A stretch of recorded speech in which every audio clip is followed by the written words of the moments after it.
Merci beaucoup, Monsieur le Président, Monsieur le modérateur. Donc, dans le cadre de cette présentation, nous allons nous intéresser aux différents types de bruit qui existent pour les tests d'intelligibilité. Il y a une approche subjective près du patient que vont développer François Dejean et Yves Lasserie tout à l'heure. Pour ma part, je vais m'intéresser surtout à une méthode objective qui est celle de la détermination du rapport signal sur bruit en sortie d'aide auditive et de voir justement quelle est l'influence de tous ces types de bruit. Alors bien sûr, on ne va pas tous les traiter, mais en tout cas les principaux.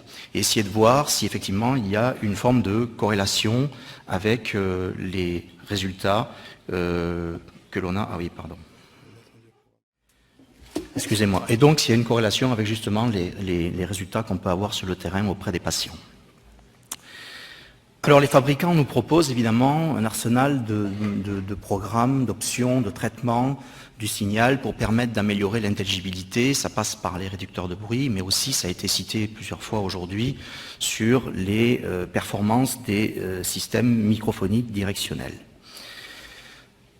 Donc le rapport signal sur bruit était pour nous un indicateur qui permet d'évaluer un peu ces performances de manière objective, sachant que l'aide auditive est plongée dans un environnement sonore qui est qu'on va qualifier de complexe, et que le son qui est restitué au niveau du tympan chez le patient appareillé subit quelques modifications en termes de distorsion temporelle, mais aussi fréquentielle, et même ce pour des traitements pour des gains de type linéaire, parce que même implanter un simple réducteur de bruit ou une directivité, cela amène quand même des problèmes de non-linéarité au niveau de l'appareil. Alors bien sûr, ces problèmes de non-linéarité suscitent un problème quand on essaie d'objectiver ces performances de ces options, puisque, on va le voir dans un moment, ça provoque de la distorsion et donc, quelque part, une forme d'incertitude sur l'estimation, la détermination du rapport signal sur bruit.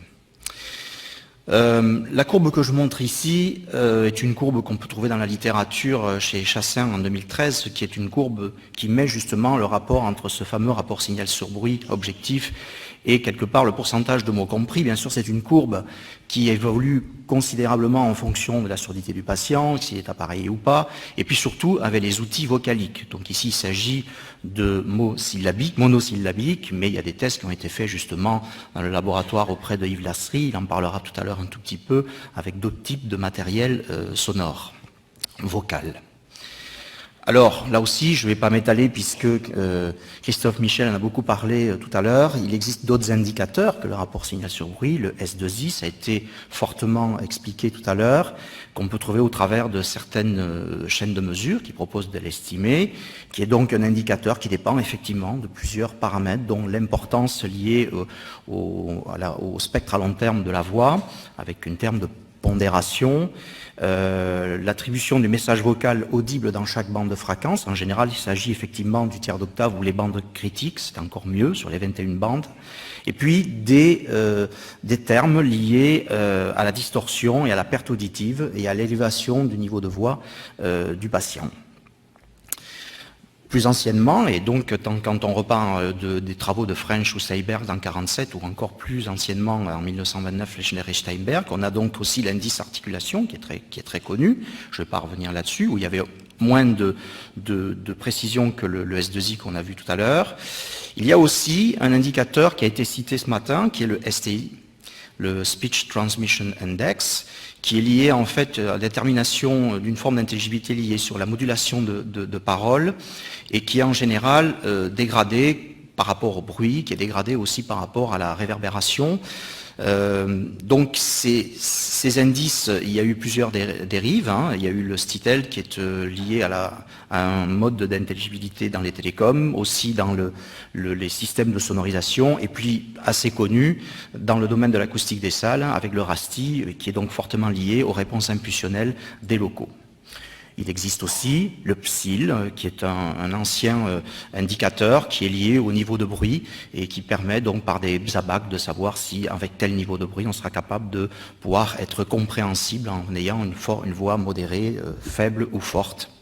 Et puis, d'autres indicateurs qu'on appelle modèle prévisionnel de Alcoms, qui est donc lié au fait d'une observation et des travaux de Peuz en 71, qui montre que les consonnes contribuent davantage au score d'intelligibilité et que donc la dégradation de ces consonnes peut avoir une répercussion, peut en tout cas prédire le modèle d'intelligibilité. Alors je reviens sur ce qui nous intéresse à nous, puisque nous on s'est surtout intéressé à l'estimation du rapport signal sur bruit de manière très objective au travers d'une tête artificielle que nous disposons à la faculté de pharmacie de Nancy dans nos nouveaux locaux, comme on peut voir sur la photo, et donc d'étudier au travers de cette estimation l'influence des différents types de bruits utilisés.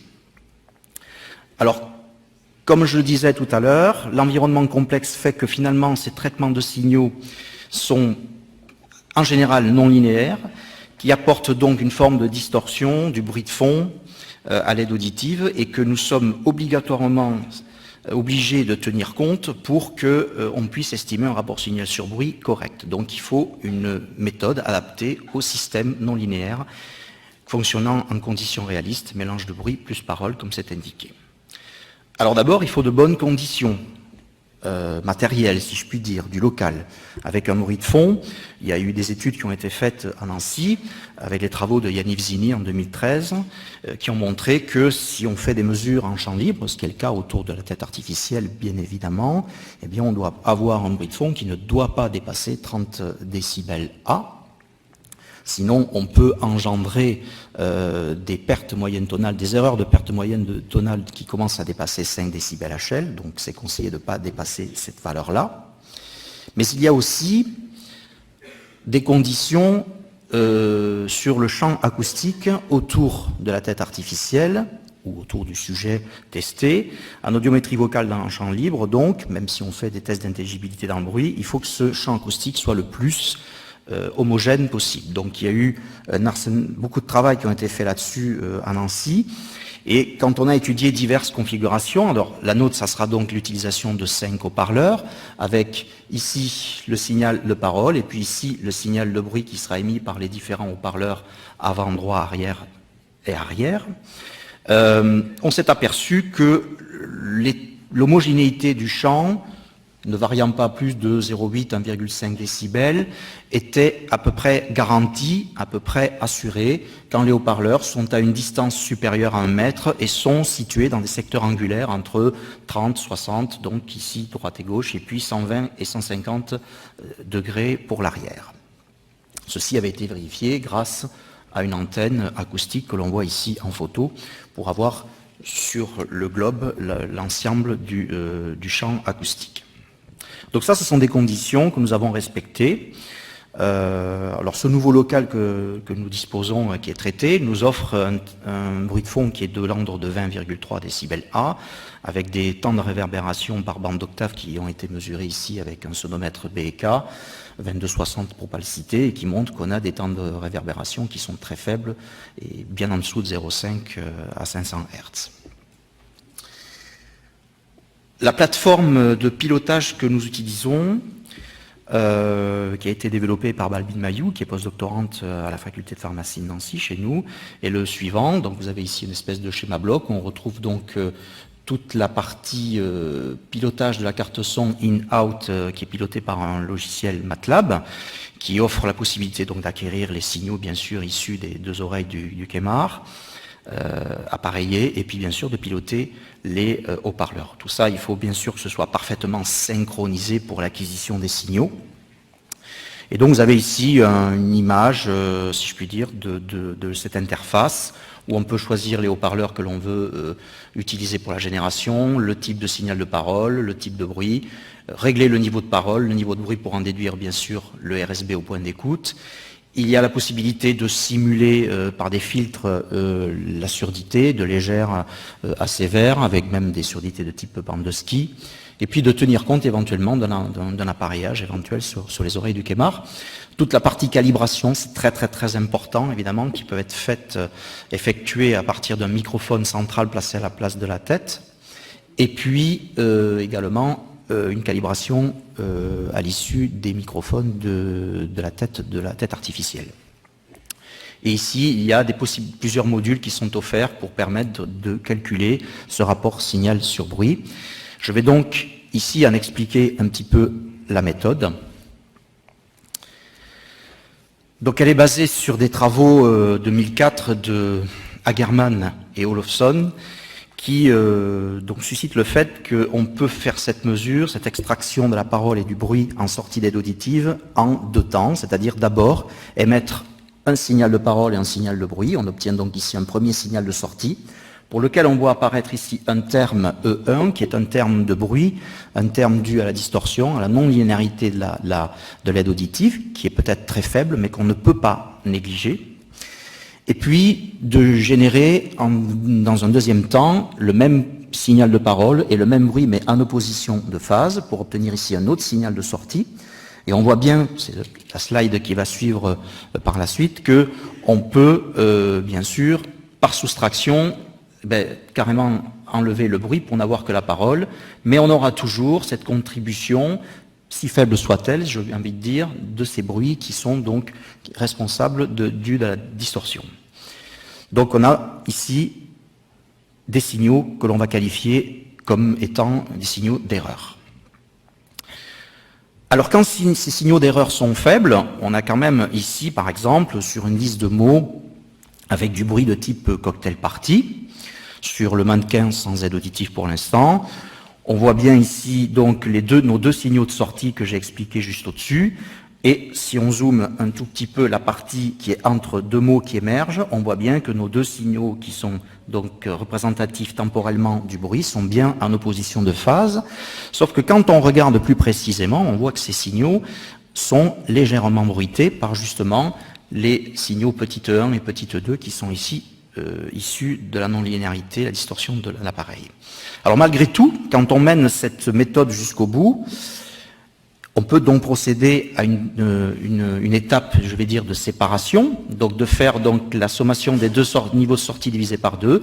Eh bien, on peut venir ici, donc extraire le niveau de parole, on le voit ici, et si on fait une soustraction divisée par 2 des 2 signaux de sortie, extraire ici la partie bruitée, comme on le voit là. Bien sûr, cette séparation parole-bruit dépend fortement ici du fait que ces signaux E1 et 2 soient très très faibles. Alors, bien sûr, une fois cette séparation faite ici, on peut donc connaître le niveau sonore en dB de parole, le niveau sonore en dB ici du bruit séparé, et en déduire le rapport signal sur bruit. Je montre ici un exemple sur une aide auditive avec un signal de parole, je vais en reparler tout à l'heure, qui est le signal de parole ISTS, International Speech Text Signal, que vous connaissez, et un bruit blanc. Donc là, ici, on a le ISTS et le bruit, et par la technique de séparation, on arrive à séparer la parole, et ici, retrouver le bruit blanc séparé. Et que ça, c'est valable, bien sûr, si l'erreur est suffisamment faible. Alors, ces erreurs, on va en dire 2 mots, elles sont dues essentiellement à deux types de bruit, le bruit et la distorsion, pardon, de raison, le bruit et la distorsion, le bruit de fond, le bruit interne aux prothèses auditives, mais également dû à la distorsion harmonique et le traitement non linéaire qui sont implémentés dans l'aide auditive.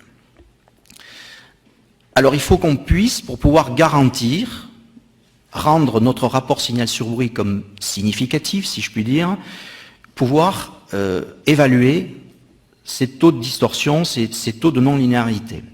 Donc pour cela, je ne vais pas faire un cours très poussé de traitement de signal cet après-midi, mais on utilise les propriétés de la transformée de Hilbert sur le signal d'entrée.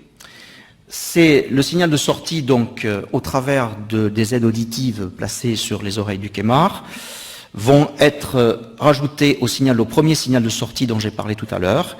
Et donc, la fonction G2T que j'obtiens ici a des propriétés hilbertiennes qui, par la transformée de Fourier, permet d'obtenir, et c'est ça qui est important, permet d'obtenir une densité spectrale des bruits occasionnés par la distorsion, la non-linéarité dont je parlais juste avant, pour les fréquences négatives. Et ici, la densité spectrale de la parole, celle du bruit, et également on retrouve celle du bruit, pour les fréquences positives.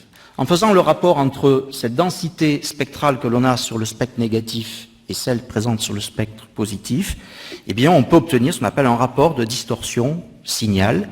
Et c'est ce rapport de distorsion signal qui va nous donner, si je puis dire, la garantie que ces bruits dont je parle sont faibles ou pas.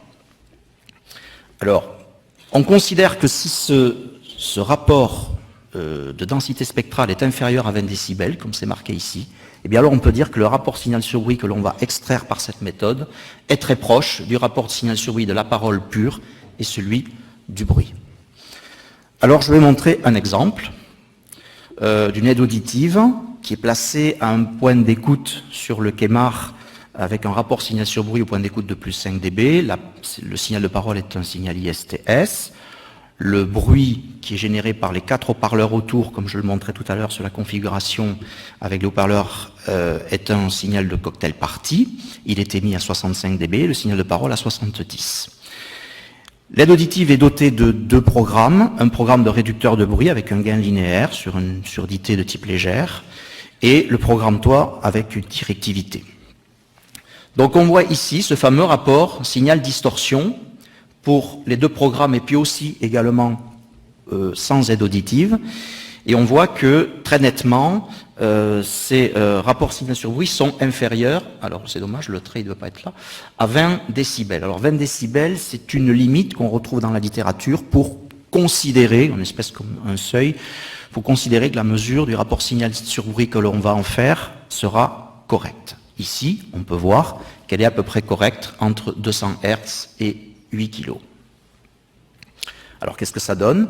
Eh bien voilà le rapport signal sur bruit en bande fine, obtenu pour ici la directivité, ici pour le réducteur de bruit. On voit que le réducteur de bruit apporte vraiment quelque chose dans les plus hautes fréquences, c'est un peu normal, c'est très difficile de pouvoir réduire le bruit dans les basses fréquences. La directivité, on en a beaucoup parlé ce matin, qui apporte vraiment considérablement un apport au niveau de l'intelligibilité. On voit bien qu'ici, le rapport signal sur bruit est très fort, il peut même atteindre pas loin de 18 dB dans la bande passante de l'aide auditive.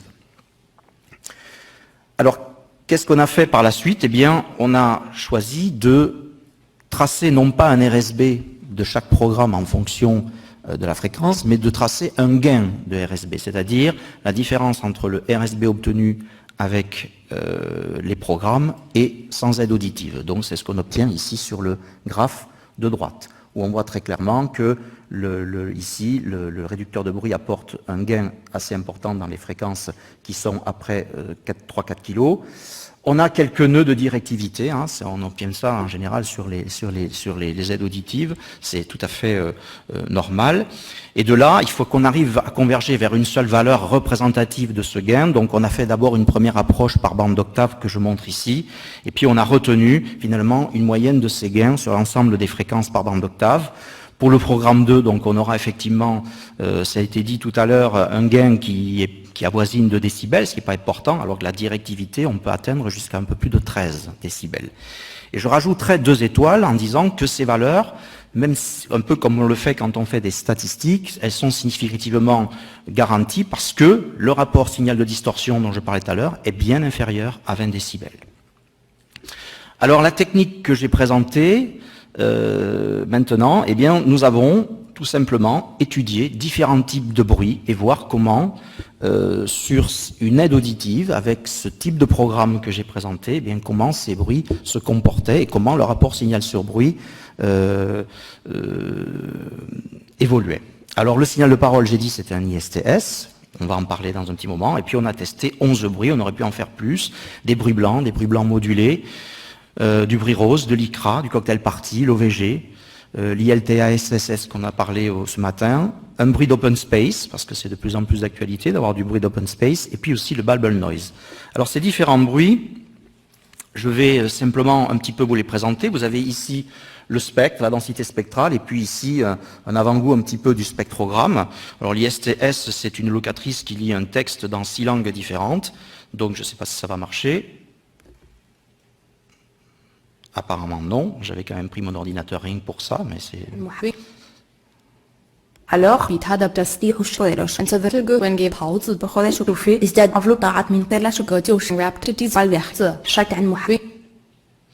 Alors, voilà. Les bruits, eh bien on a utilisé le bruit blanc, je vous donne ici le bruit de l'ISTS et puis le bruit blanc. Le International Long Time Average Speak Spectrum, donc on va l'écouter, qui est une espèce de speech noise en fait qui est effectivement filtré par le spectre à long terme de la parole, ça donne quelque chose comme ça.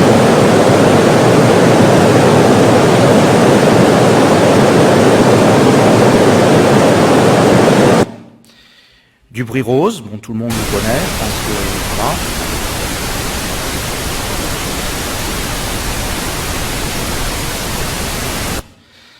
Alors, j'ai un petit peu rangé ces bruits ensemble ici dans cette même slide parce qu'on voit bien que ce sont des signaux de type aléatoire, malgré tout, et qu'effectivement, l'aide auditive, on le verra tout à l'heure sur les résultats du RSB, a des performances en termes de réducteurs de bruit qui sont les plus élevées.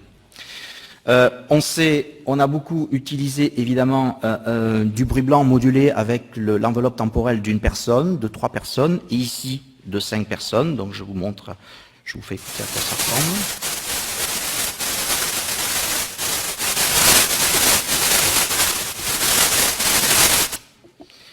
Et puis l'ICRA. Alors l'ICRA, si on regarde dans la littérature, il en existe plusieurs. Là, on a pris un seul ICRA, qui est le premier ICRA, qui est ce bruit au départ, il a été conçu pour étudier justement, pour mesurer les caractéristiques des systèmes audio-numériques, comme une aide auditive. Et en général, ça a des caractéristiques temporelles et fréquentielles qui sont proches de celui de la parole. Ça donne quelque chose comme ça.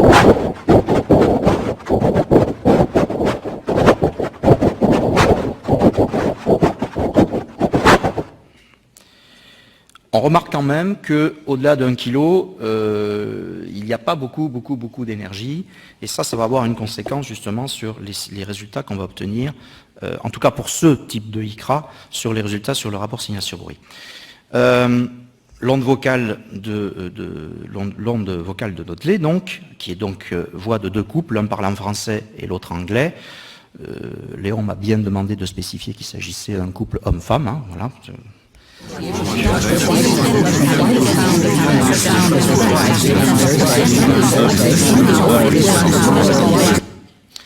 Voilà, le cocktail party, je pense que vous connaissez. Les bruits d'open space.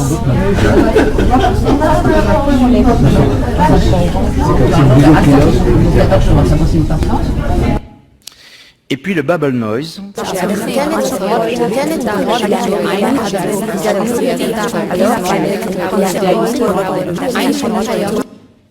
Et en fait, on voit que plus on est avancé dans les types de bruits que nous avons testés, et plus on s'approche vers des signatures acoustiques qui sont proches du vocal.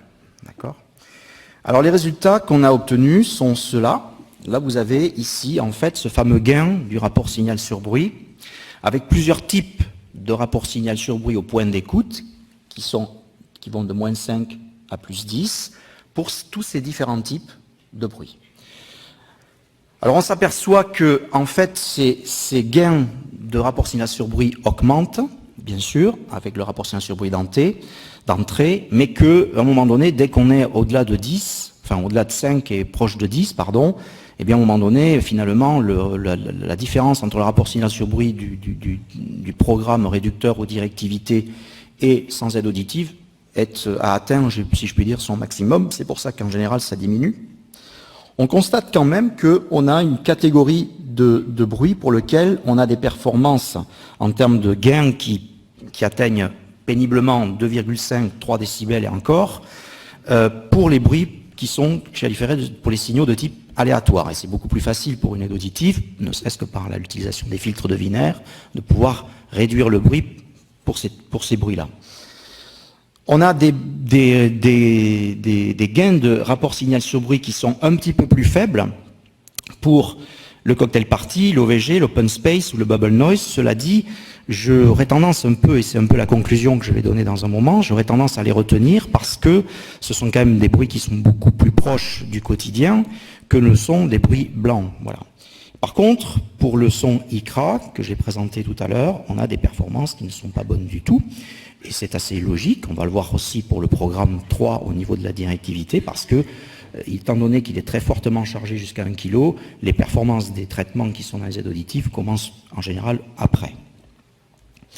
Alors pour la directivité, les choses sont beaucoup plus, je dirais, uniformes, quelque part, au niveau des résultats, parce que, quel que soit le type de bruit, on a des gains en décibels qui sont déjà beaucoup plus importants que le réducteur de bruit, ça c'est une chose, mais qui sont assez stables, assez constants, quel que soit le type de bruit, et qui sont assez faibles, encore une fois, pour l'ICRA. C'est normal, au-delà de 1 kg, le lobe de directivité principale d'une aide auditive, il est très faible en dessous, il est presque omnidirectionnel en dessous d'1 kg.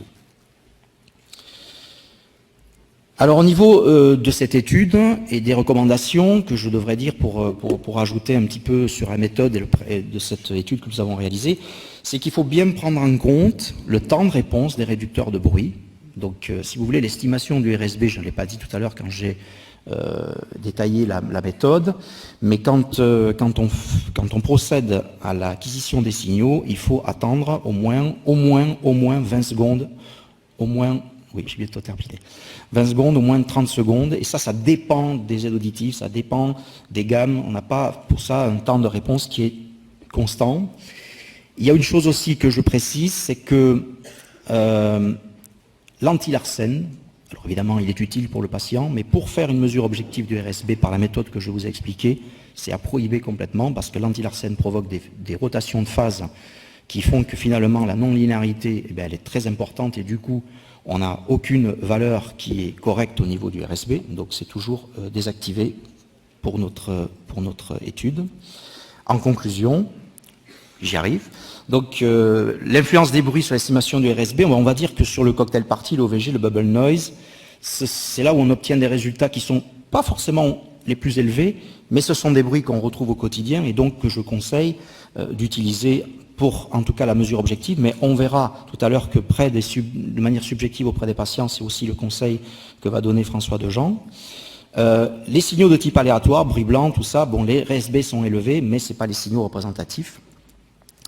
Alors, cette étude, elle a aussi des limites et des biais, hein, comme toutes les études. Il y a un travail de reproductibilité à effectuer, puis travailler sur plusieurs gammes d'appareils également. Là, on est resté sur le même type d'appareil, avec le même type de surdité, le même type de réglage au niveau des gains, parce qu'on voulait vraiment ne voir que l'influence des bruits. Et puis, il reste un travail sur la prise en compte de la non-linéarité des gains, justement, quand on rajoute une compression. Et donc, un travail qui est celui d'associer à la mesure, l'évaluation, à la détermination du rapport signal sur bruit, d'y associer donc une incertitude qui dépend directement de ce rapport signal sur distorsion. Voici quelques bibliographies que nous avons utilisées pour ce travail. Je citerai aussi le travail de Xavier Delers, qui s'intéresse beaucoup à la détermination du rapport signal sur bruit. Je voudrais dire un grand merci à Balbine Mayou, qui est postdoctorante avec nous à la faculté de pharmacie de Nancy et qui est soutenue par un projet FEDER européen et l'Université de Lorraine, l'hôpital virtuel de l'Université de Lorraine. Et puis je ne saurais terminer ma présentation en souhaitant encore un joyeux anniversaire à l'école de Nancy qui a fêté ses 50 ans. Voilà. Merci de votre attention.